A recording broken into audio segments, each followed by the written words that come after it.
if everything that you or I say or do or think or write about, talk about, connections that we make, websites we click to, people that we make friends with in Facebook, all of it.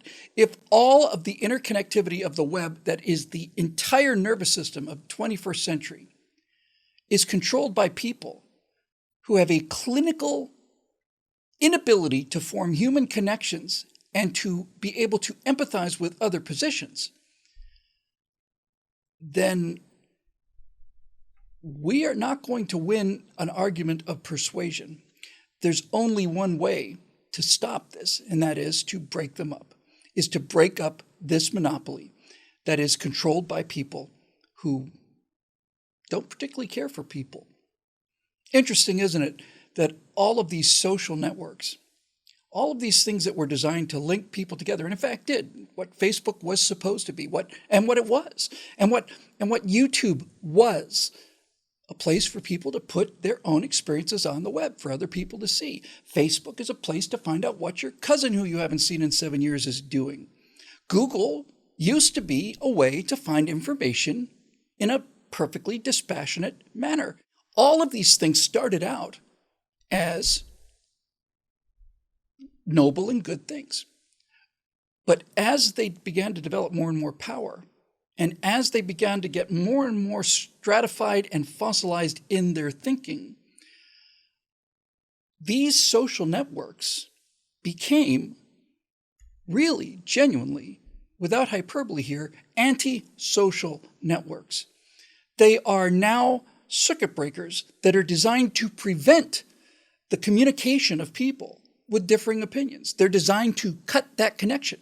And by cutting Florida Governor DeSantis's speech, simply throwing it off of YouTube. That's what they're doing. They're becoming an anti-social network that is preventing people from experiencing other points of view. The more I think about this, the more convinced I become that the ability to let other ideas into their mental landscape is not something that they are capable of doing. It's not something that they don't want to do. I just don't think they're capable of it.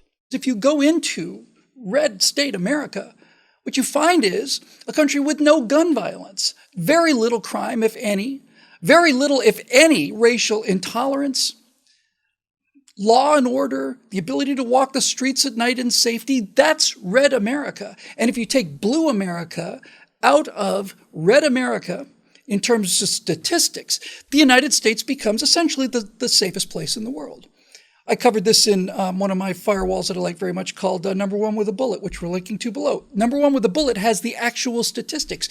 If you take progressive America out of America, if you take the statistics from progressive America, inner cities, out of America, then America is paradise. It is the safest, cleanest, most advanced, highly educated, kindest, most diverse country in the world.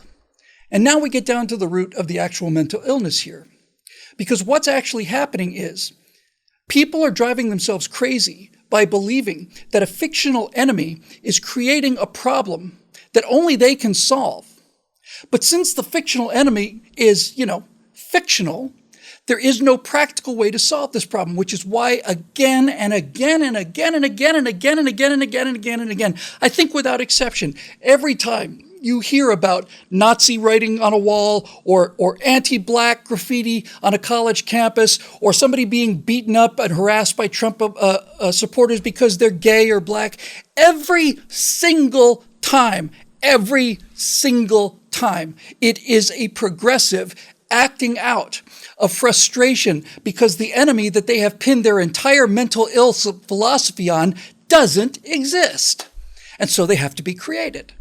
That's what we're dealing with now. We're dealing with people who are barking mad, who have decided that Trump supporters and Republicans and conservatives are the problem when any walk into Conservative America shows you precisely the opposite. This is where the diversity really is. This is where the racial harmony really is. This is where the opportunity really is. It's where the safety really is. It's where the friendliness really is. It's where the family really is. Red state America is the place you go to Thanksgiving. And if you have relatives who you disagree with, you decide not to talk about those things because we just kind of want to get along. And so when you have a philosophy that makes good people into the villains, these people drive themselves insane by trying to find the concrete examples of the villains doing villainous things. And when it doesn't happen, they have to invent evidence to prove their own theories to themselves.